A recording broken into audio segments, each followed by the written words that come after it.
Empe-empe paling ngeunah sejagat Tasik coy. Kalau lagi ngidam makan pempek di Tasik mah inget mah pasti ke empe-empe Mika. Beneran cita rasa khas Palembangna dapet pisan.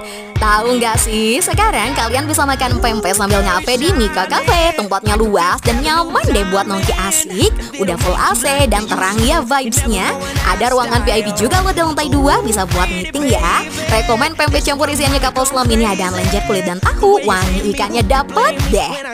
Kuah cuko nak manis-manis asam nage. Oh iya, di sini juga jual pempek dan take conversion ya. Selain pempek, banyak menu lainnya yang gak kalah enak. Mimin spill nih, yang rekomennya apa aja? Ada tekwar, makanan khas Palembang dengan kuah kaldu udang yang wangi dan gurih lembut. Ada juga sop iga geledek, daging iganya empuk dengan kuah kaldu yang gurih-gurih pedasnya kemat. Yummy. Ada juga pindang patin, ikan patin dengan kuah kaldu manis-manis pedas dan daun kemangi yang bikin lebih wangi. Caramelized butter prawn, racikan bumbu